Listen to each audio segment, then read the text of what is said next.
तो हेलो बच्चों, आज की इस वीडियो में एक और मोस्ट इम्पॉर्टेंट डेरिवेशन लेके आ चुके हैं, जो कि क्या है, अच्छी स्थिति में विद्युत क्षेत्र की तीव्रता ज्ञात करना। एक इसका और डेरिवेशन है निरक्षी स्थिति में विद्युत क्षेत्र की तीव्रता को ज्ञात करना। तो जो ये अच्छी स्थिति में विद्युत क्षेत्र की तीव्रता ज्ञात करना है और जो निरक्षी स्थिति में विद्युत क्षेत्र की तीव्रता ज्ञात करना है, दोनों ही मोस्ट इम्पॉर्टेंट डेरिवेशन है। इसके बाद ही हम कराएंगे, यानी इस वीडियो के बाद हम कराएंगे क्या, निरक्षी स्थिति में विद्युत क्षेत्र की तीव्रता ज्ञात करना। ये फिजिक्स में बच्चों को बहुत इस डेरिवेशन करने में बहुत डिफ़िकल्टी आती है, पता नहीं क्यों। अब देखो, कोई भी चीज़ आप करोगे तभी आपको आएगी, नहीं ट्राई करोगे तो कभी नहीं आएगी। अभी ये जो है बोर्ड में करंट में जो पूछा जाता है, पूरा 5 नंबर में पूछा जाता है। और पूरे 5 में, ऐसा नहीं कि ये 3 नंबर में पूछ लिया जाए, नहीं, ये आएगा तो पूरा 5 नंबर का ही आएगा। ठीक, तो डिफ़िकल्ट है, पर इतना भी नहीं कि आप कर ना पाएँ। ठीक है, आप हमसे पढ़ रहे हैं फिजिक्स तो आपको आएगी ही, आप थोड़ा और मेहनत कर लीजिएगा, आपको आराम से आ जाएगी। इसके पहले 4 वीडियो पढ़ चुकी है, वो चारों वीडियो अगर आपने नहीं देखी है तो जाके देख लीजिएगा। लिंक चारों वीडियो की, या फिर कर सकते हैं प्लेलिस्ट हमने बना रखी है, जो कि क्या है, क्लास 12th इम्पॉर्टेंट डेरिवेशन 2025-26 करके है। ठीक है, आप प्लेलिस्ट में जाएंगे, आपको सबसे पहले वही प्लेलिस्ट दिख जाएगी। 4 वीडियो उसमें पढ़ चुकी है, 5वां ये आज पढ़ जाएगी। ठीक है, तो आप वहाँ पर जाके देख लीजिएगा। अगर आप चैनल पर नए हैं तो चैनल को कर देंगे सब्सक्राइब, वीडियो को कर देंगे लाइक, और एक प्यारा सा कमेंट कर देंगे हमारे डिस्क्रिप्शन बॉक्स में। अगर कोई डाउट है तो आप डाउट पूछ सकते हैं हमसे हमारे पर्सनल टेलीग्राम चैनल पे, जो कि क्या है, जानकारी नीट की। उसका भी लिंक हम इसी डिस्क्रिप्शन में या कमेंट में पिन कर देंगे। अब चलिए अच्छी स्थिति में विद्युत क्षेत्र की तीव्रता को ज्ञात करते हैं, जो कि मोस्ट इम्पॉर्टेंट डेरिवेशन है as compare to 12th UP board. ठीक है, अब देखो, इसके लिए आपको एक फिगर बनाना पड़ेगा, जो कि बहुत ही आसान है। ठीक, सबसे पहले हम क्या कर लेंगे कि माना एक वैद्युत द्विध्रुव क्या है, ए बी।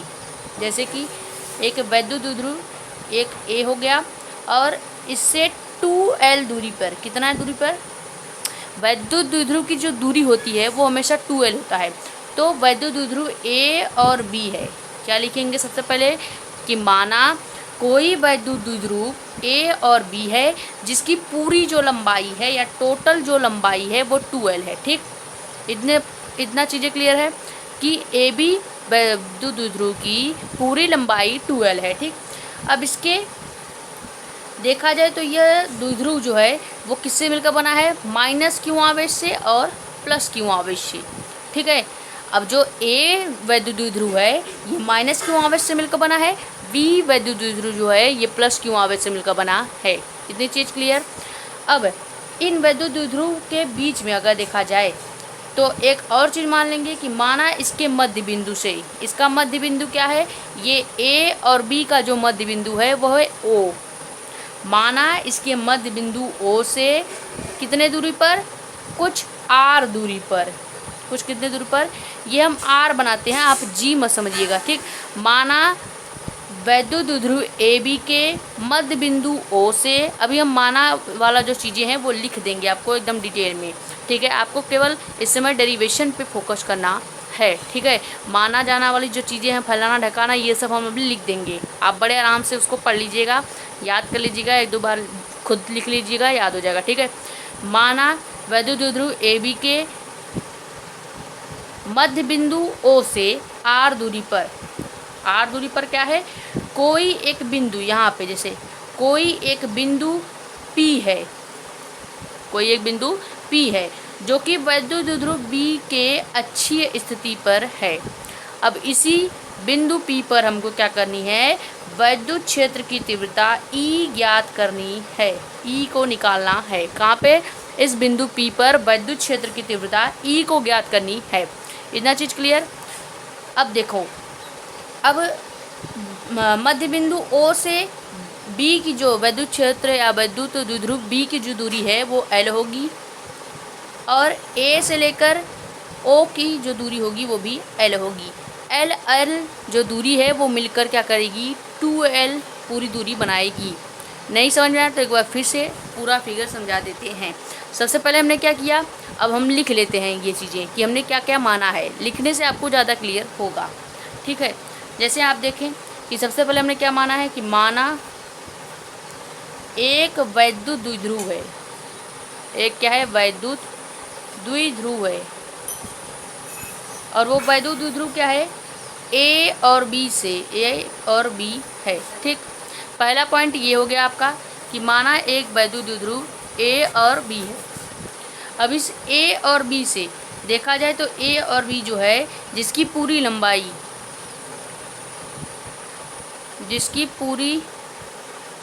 क्या है, इसकी पूरी लंबाई 2l है, यानी इस a से लेकर b तक की जो पूरी लंबाई क्या है वो 2l है।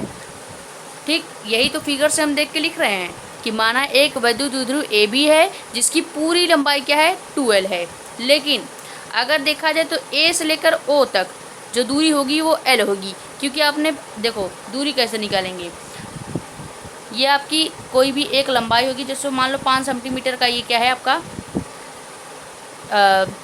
रेखा हो गई। अब इसकी आधी दूरी क्या हो जाएगी, आधी दूरी, या मान लो 6 सेंटीमीटर का है, आधी दूरी होगी 3 सेंटीमीटर और दूसरी आधी दूरी क्या होगी 3 सेंटीमीटर।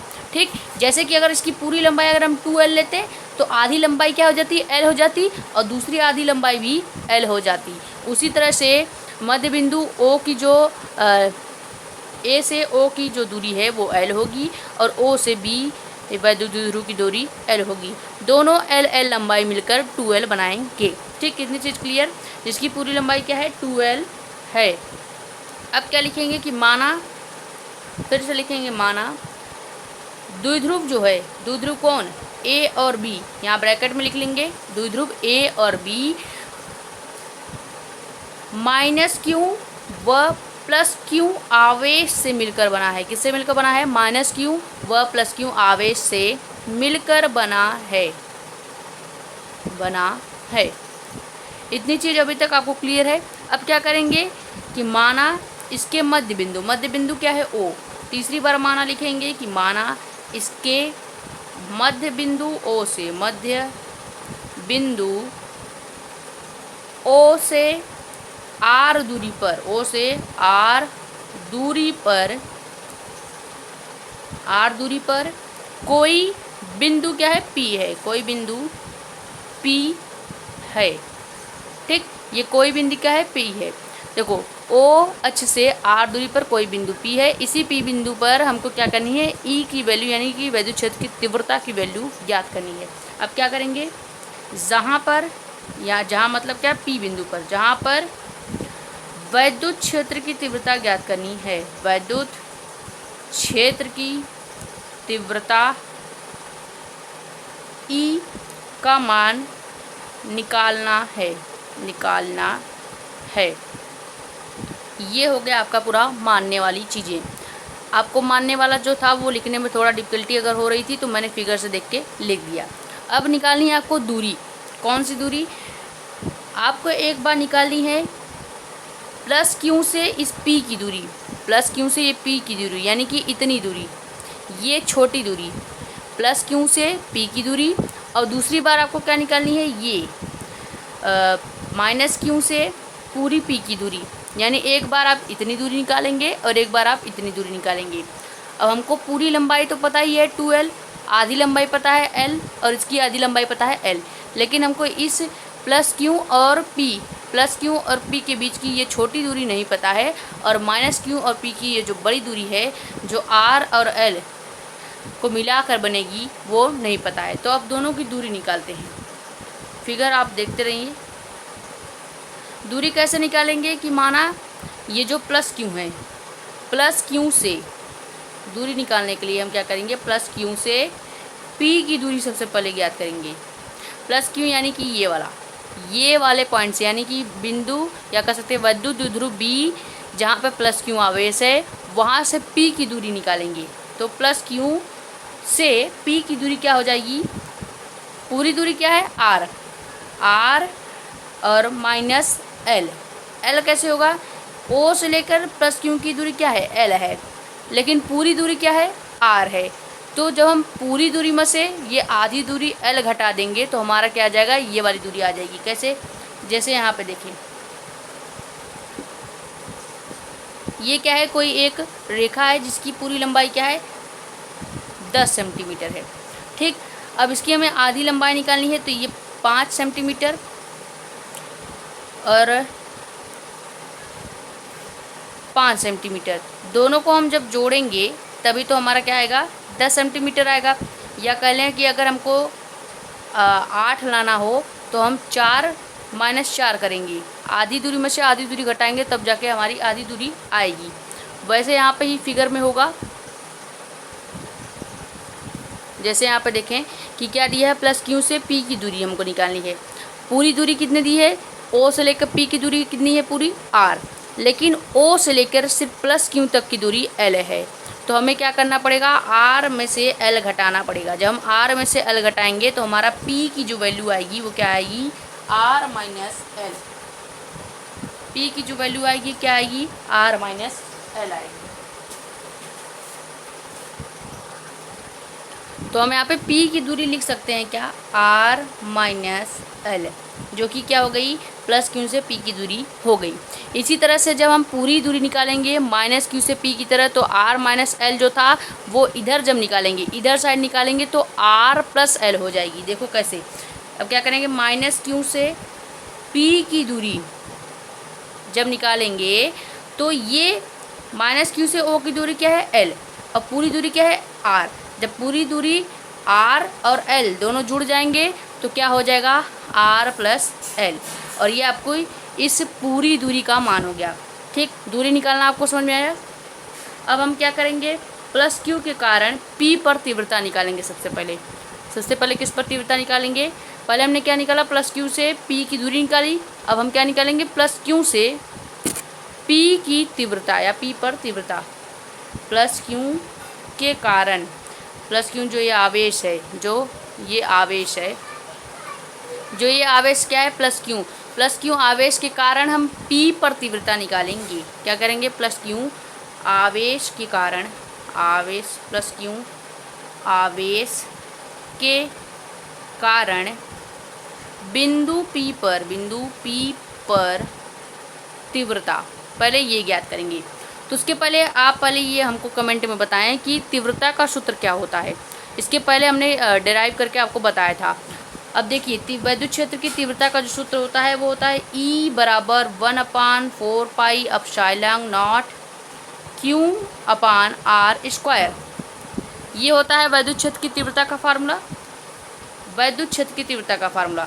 अब इसी में हम जब निकालेंगे क्या, प्लस क्यू आवेश के कारण बिंदु P पर तीव्रता, तो कैसे निकलेगी, E बराबर आपका क्या हो जाएगा, 1/4 पाई एप्सिलॉन नॉट Q।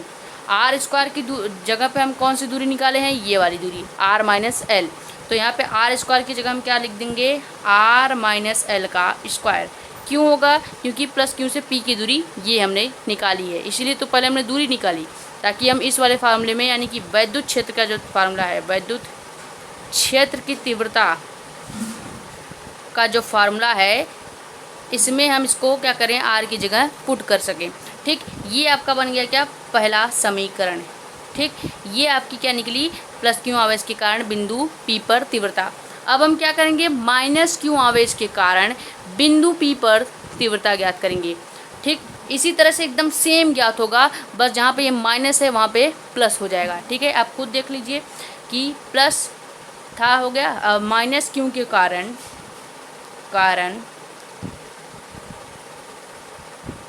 बिंदु P पर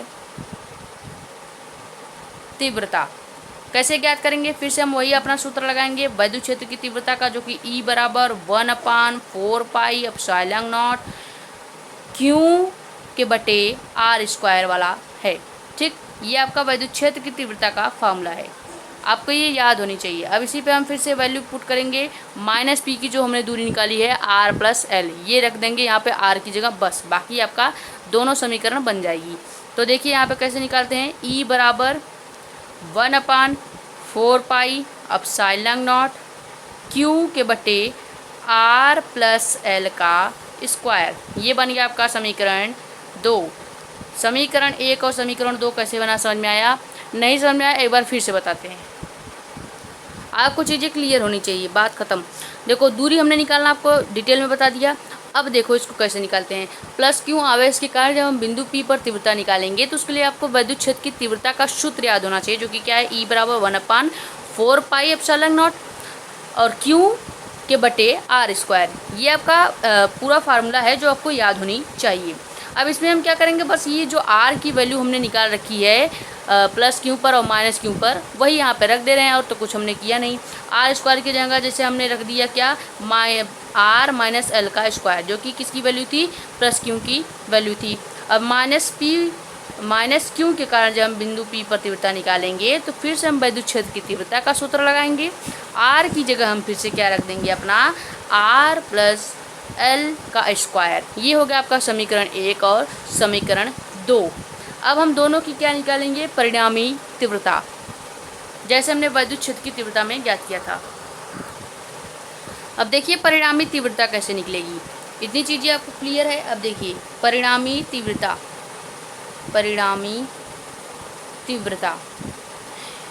या आप जिस चीज़ का परिणामी तीव्रता निकालते हैं उसका खुद ही बना सकते हैं। देखिए कैसे होगा, E बराबर हम क्या कर देंगे, E1 माइनस E2। ये हम सूत्र कैसे बनाएंगे, हमने देखो ये E1 मान लेंगे, इसको E1 का मान हो गया, और मान लो ये E2 का मान है। बस परिणामी तीव्रता जब हम निकालते हैं तो समीकरण 1 को समीकरण 2 से घटा देते हैं, और वही जो मान आता है आपका परिणामी तीव्रता, या फिर आप जो परिणामी करके निकाल रहे होंगे उसका माना जाता है। अब इसमें हम E बराबर पहले क्या रखेंगे, E1 का मान रखेंगे। E1 का मान क्या है, 1/4πε0 Q के बटे R माइनस एल का स्क्वायर। इतनी चीज़ क्लियर, माइनस फॉर्मूले का है। और फिर E2 का मान रखेंगे क्या, 1/4πε0 Q के बटे R प्लस एल स्क्वायर। ठीक, इतनी चीज़ क्लियर। अब परिणामी तीव्रता से लेकर जितना भी आगे डेरिवेशन है वो मैथ पर पूरा आधारित है, यानी कि बायो वाले बच्चों को यहाँ पे थोड़ी सी दिक्कत हो सकती है, क्योंकि उनका मैथ थोड़ा वीक होता है। मैथ वाले बच्चे तो कर ले जाएंगे, लेकिन बायो वाले थोड़े से डिफ़िकल्ट लगेगा उनको, लेकिन कोई बात नहीं, आप इसे एक बार अच्छे से देखेंगे, नहीं समझ में आएगा तो आप डाउट पूछ लेंगे। ठीक है, अभी यहाँ पर आप फोकस कीजिए। ये जो आपका पॉइंट है जो कि हम निकाल रहे हैं, ये पूरा A square plus B square वाले सूत्र पर आधारित है। आपको भी सूत्र भी बताएंगे, ठीक है, पूरा डिटेल में। यहाँ से आपका मैथ चालू हो जाता है, जो कि आपको थोड़ा सा परेशान करेगा। अब देखें, ये हमने बस सूत्र पे रखा है, कुछ नहीं किया है। E1 का मान रख दिया है, जो कि यहाँ पे आपको दिख रहा है 1/4πε0 Q के बटे R माइनस एल स्क्वायर, और E2 का मान रख दिया है 1/4πε0 Q के बटे R प्लस एल स्क्वायर। ठीक है, इतनी चीज़ क्लियर है। अब इसी को हमको सॉल्व करना है और कुछ नहीं करना है। अब यहाँ से सॉल्व करते हैं। देखिए, जब इसको सॉल्व करेंगे तो हम इसमें, देखिए आप इसमें क्या कॉमन कर सकते हैं, इसमें आप कॉमन क्या ले सकते हैं। सबसे ज़्यादा आपको कॉमन जो दिख रहा है वो आपको क्या दिख रहा होगा, 4πε0 Q। तो यहाँ पे कॉमन ले लेंगे, E बराबर Q बटे 4πε0। इसको क्या कर लेंगे, कॉमन कर लेंगे। हमारे पास बचेगा क्या, 1/R माइनस एल स्क्वायर, और माइनस ये आपका सूत्र का है, फिर 1/R प्लस एल स्क्वायर। इतनी चीज़ क्लियर। अभी हमने एक एक स्टेप धीरे धीरे बता रहे हैं। देखो इसमें से कॉमन क्या दिख रहा है आपको, Q और 4πε0, वही हमने बाहर कर लिया। अब बच क्या गया, 1/R माइनस एल स्क्वायर, और माइनस का आपका बचेगा क्या, 1/R प्लस एल स्क्वायर। इतनी चीज़ आपको clear. Second step clear, first step clear हो गया, सेकेंड स्टेप क्लियर हो गया, फर्स्ट क्लियर, सेकेंड क्लियर। अब चलते हैं थर्ड स्टेप पे। थर्ड स्टेप क्या है कि E बराबर, अब हम इसका क्या करेंगे, तिर्यक गुणा, यानी कि हम इस प्लस क्यू को, ये कर सकते हैं, इस R प्लस एल स्क्वायर को इधर पुट कर देंगे और R माइनस एल स्क्वायर को इधर पुट कर देंगे। देखिए कैसे, जो कि क्या हो जाएगा, ये तो आपका कॉमन होगा, ये तो बाहर हमेशा ही रहेगा। E बराबर Q 4πε0 हमेशा बाहर रहेगा, क्योंकि हमने कॉमन कर लिया है। अब यहाँ पे क्या हो जाएगा, ये R प्लस एल स्क्वायर, सूत्र का माइनस लगा दिया हमने, जो कि पहले से है, फिर आर माइनस एल स्क्वायर।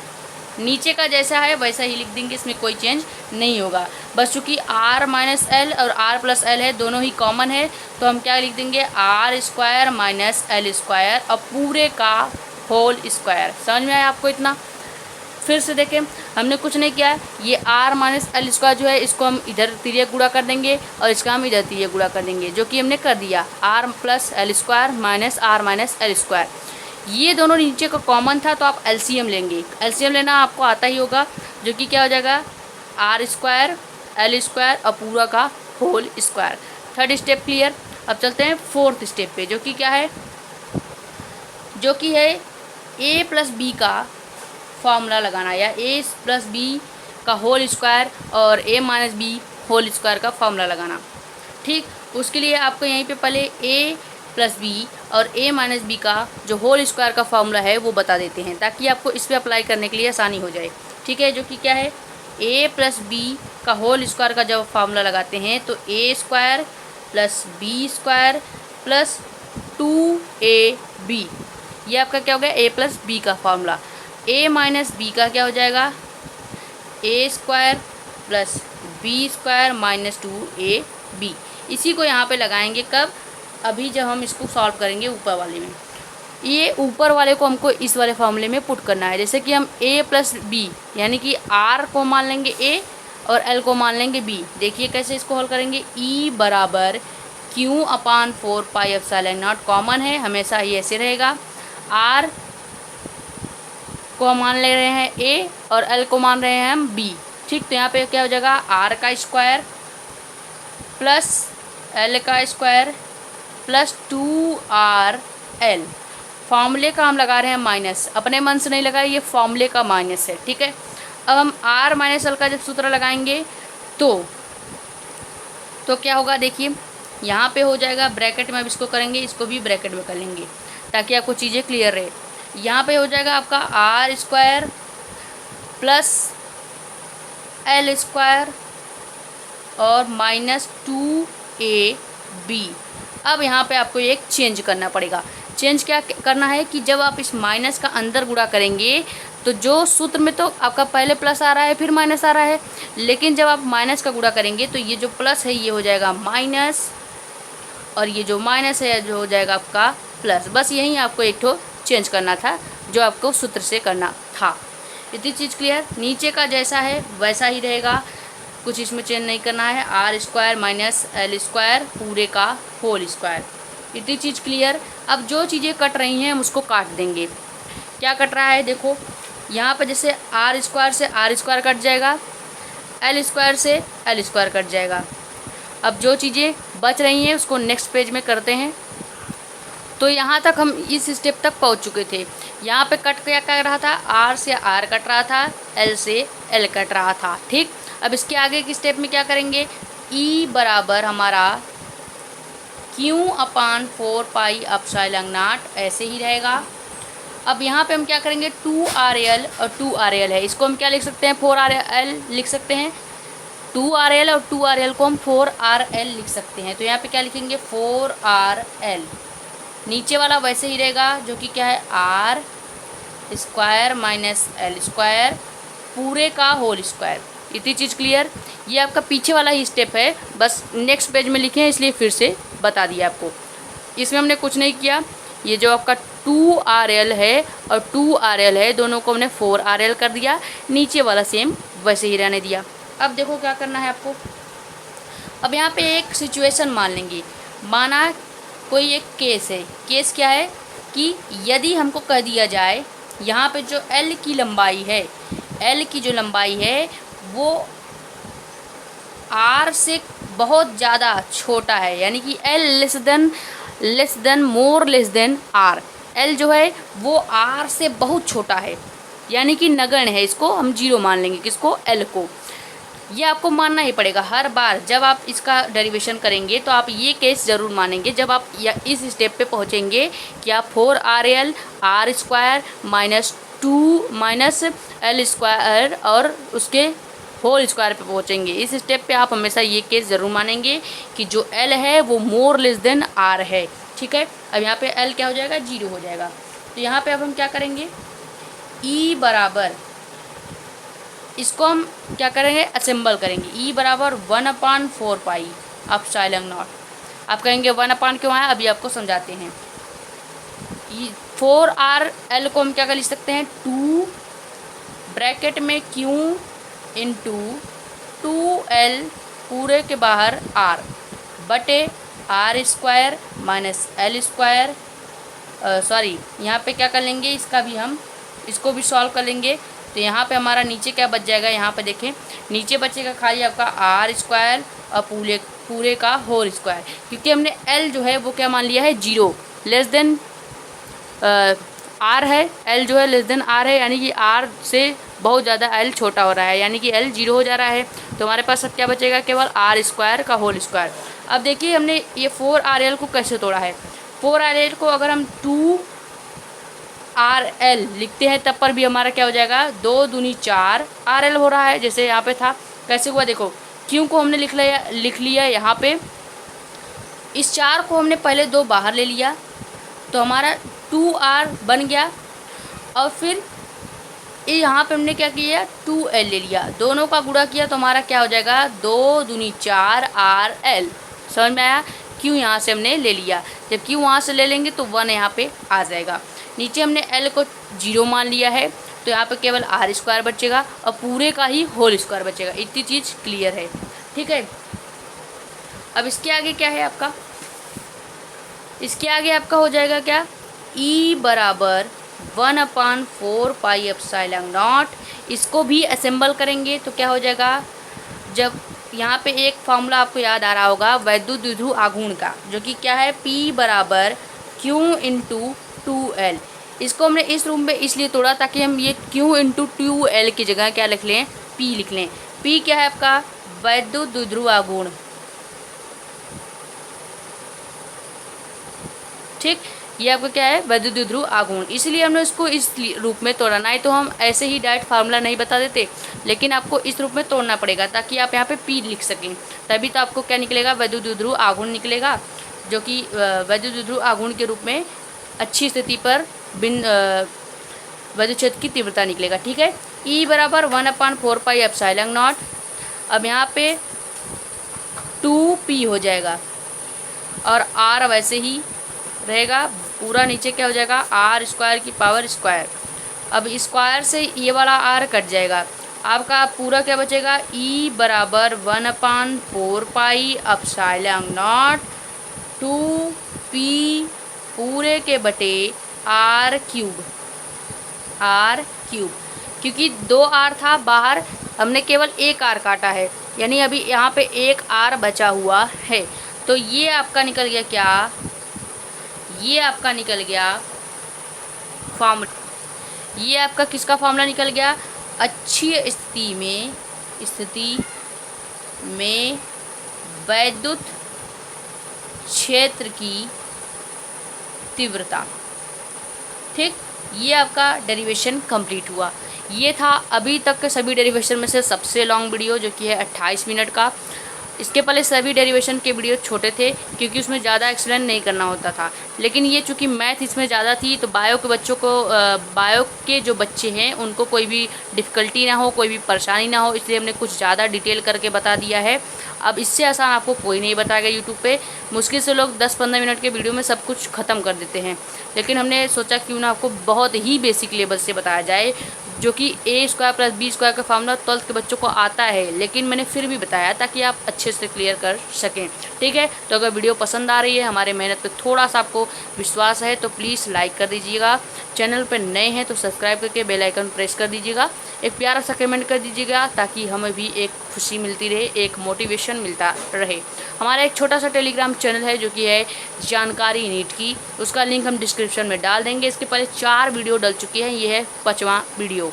कल एक नया वीडियो आने वाला जो कि क्या है, निरक्षीय स्थिति पर वैद्युत क्षेत्र की तीव्रता, वो भी एक लॉन्ग वीडियो होगी क्योंकि वो इससे भी ज़्यादा डिटेल में है। मिलते हैं ऐसे नेक्स्ट वीडियो में एक इम्पॉर्टेंट डेरिवेशन के साथ, साक्षी मिश्रा के साथ मिलते हैं नेक्स्ट वीडियो में। Thank you.